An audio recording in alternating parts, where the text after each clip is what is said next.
किसान साथियों, स्वागत है आपका फिर से। मैं हूं अमदीप तोमर और आशा करता हूं सभी भाई अपने घर परिवार में सब कुशल मंगल होंगे। किसान साथियों, आज मैं ऐसे टॉपिक पे बात करने वाला हूं जो कि बहुत ही महत्वपूर्ण है। वीडियो को आखिर तक देखिए। और आज हम ऐसे कीट के बारे में डिस्कशन करेंगे जिसने अभी करंट में बहुत ज़्यादा परेशान किया हुआ है किसान भाइयों को, और बहुत ज़्यादा स्पीड से ये कीट फैल रहा है। और अभी जैसा आपने देखो किसान भाइयों, चोटी बेधा कि वे अन्य प्रकार के मतलब कीट लगे हुए हैं गन्ने की फसल में, और जिससे कि किसान भाई वैसे तो परेशान थे ही, लेकिन इस जो मैं कीट की बात बताने जा रहा हूँ, ये किसान साथियों जो ये कीट है बहुत ही खतरनाक कीट है और बहुत ही ज़्यादा स्पीड से फैलता है, और बहुत सारे किसान साथी इससे प्रभावित हो रहे हैं। और किसान भाइयों ने मुझे इसकी वीडियोस बना के भेजी है और फ़ोटोज़ भेज रहे हैं, कॉल्स कर रहे हैं मुझे कि तोमर साहब ये रोग लगा हुआ है हमारे गन्ने की फसल में, हमें समझ नहीं आ रहा क्या करें इसका और कैसे इससे निजात पाए, क्योंकि ये हमारी फसल में धीरे धीरे करके फैलता जा रहा है और इसके बहुत सारे दुष्प्रभाव पड़ते हैं। किसान साथियों, ये सब मैं आपको आगे वीडियो में बताऊँगा कि हम इससे कैसे निजात पा सकते हैं और क्या हम इसके लिए क्या दवाई लगाएं जिससे कि हमें इससे निजात मिल सके, और इससे जो गन्ने की फसल जो दुष्प्रभाव पड़ता है वो भी आगे मैं बताऊंगा आपको। तो किसान साथियों, इस वीडियो में आखिर तक बने रहिए। तो किसान साथियों, जैसे आपने देखा होगा अभी गन्ने की फसल में रोग लगे हुए हैं जो पहले से ही किसान भाइयों को बहुत परेशान कर रहे हैं, जैसे चोटी बेधक हुआ, फंगस रोग हुआ, और भी अन्य प्रकार के जो रोग होते हैं वे गन्ने की में लगे हुए होते हैं, जो कि किसान साथियों को बहुत ज़्यादा परेशान कर रहे हैं, जो कि किसान साथियों का बहुत ज़्यादा अधिक बजट लग जाता है और बहुत से किसान साथियों का तो पूरी की पूरी फसल बर्बाद हो जाती है और पूरा पूरा साल खराब हो जाता है। तो किसान साथियों, मैं तो यही कहूँगा कि समय पर दवाई लगाइए, अपने फसल को पर निगरानी रखिए, और इसी का यही उपाय है कि जहाँ भी आपको लगे कि हाँ मेरा गन्ने में ये रोग लग चुका है, तभी उसका उपचार कीजिए।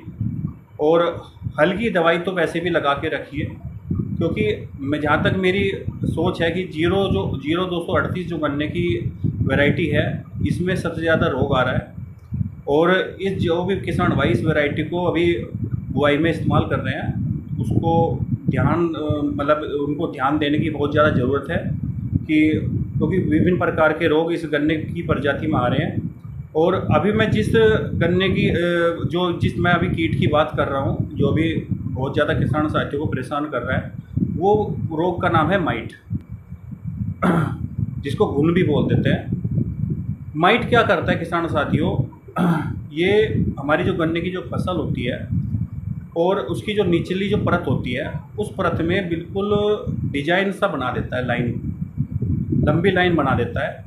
और आप देख सकते हो स्क्रीन पे किस तरह से ये कीट है, ये इसने बिल्कुल गन्ने की फसल पे किस तरह से पत्ती पे डिजाइन बनाया हुआ है, बिल्कुल सीधी लाइन बनाई हुई है।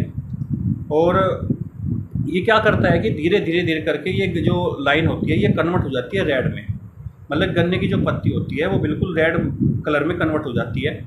और इससे क्या होता है कि हमारा जो गन्ने की जो भोजन जो होता है ना, प्रकाश संश्लेषण के द्वारा ही गन्ने की जो पत्तियाँ होती है, ये वह अन्य प्रकार की जो फसल होती है वे पत्तियों द्वारा ही भोजन ग्रहण करते हैं, प्रकाश संश्लेषण द्वारा, ये आपने पढ़ाई होगा साइंस में।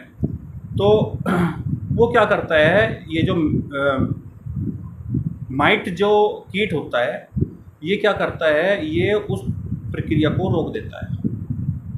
मतलब हमारा जो गन्ने का जो फसल की जो पत्तियाँ होती है और जो प्रकाश संश्लेषण के द्वारा जो भोजन ग्रहण करती है, उसको ये माइट जो रोग होता है ये उसको रोक देता है। इसको मकड़ी का जाल भी बोल देते हैं कुछ लोग। तो ये बहुत ही खतरनाक रोग होता है किसान साथियों। इससे क्या होता है, गन्ने की जो फसल होती है वो बोनी रह जाती है और जो हमारा गन्ने का जो तना होता है वो पतला रह जाता है, और ये बहुत ही ज़्यादा स्पीड से गन्ने की फसल में फैलता है किसान साथियों। मतलब 2 से 3 हफ्ते में ये गन्ने की फसल को बर्बाद कर देता है। तो किसान साथियों, अब बात करते हैं ये रोग आया था कैसे आया है गन्ने की फसल में। किसान साथियों, आपने देखा होगा कि अभी जो मौसम चल रहा है, कभी बारिश हो रही है, कभी धूप निकल रही है, तो ये जो माइट रोग होता है ये आता है खरपतवार से।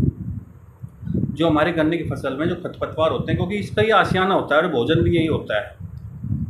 जो माइट जो रोग होता है इसका आशियाना जो होता है वो खरपतवार होता है और भोजन भी यही होता है। जिस गन्ने की फसल में खरपतवार नहीं होगा उस पर माइट रोग ना के बराबर ही होगा। अगर कहीं भी आपको ये एक दो पत्ती यदि दिखाई दे तो उसको बिल्कुल तोड़कर पूर्णतः नष्ट कर दीजिए किसान साथियों, क्योंकि अगर एक पत्ती पे अगर ये रोग लग गया तो ये पूरे गन्ने की फसल को बर्बाद कर देगा, क्योंकि ये बहुत तेज़ी से फैलता है। तो ये जो रोग आता है खरपतवार से आता है। सबसे पहले किसान साथियों, जब भी हम गन्ने की बुआई करें तो हमें सबसे पहले खरपतवार को ही नष्ट करना चाहिए, क्योंकि जब बारिश का समय आता है तो खरपतवार बड़ा होने लग जाता है और जैसे जैसे खरपतवार बड़ा होगा तो पत्तियों की गन्ने की जो पत्ती होती है उसके टच में जाता है, तो उससे क्या होता है ये ऊपर ये फैलता चला जाता है। तो हमें सबसे पहले यही चीज़ करनी चाहिए कि खरपतवार को नष्ट करना चाहिए, जिससे कि माइट रोग नहीं आएगा। आप देख सकते हो जिन गन्ने की फसल में खरपतवार नहीं है वहाँ पे माइट रोग आपको बहुत ही कम दिखाई देगा। इसके बाद हम बात करते हैं इसके निदान की।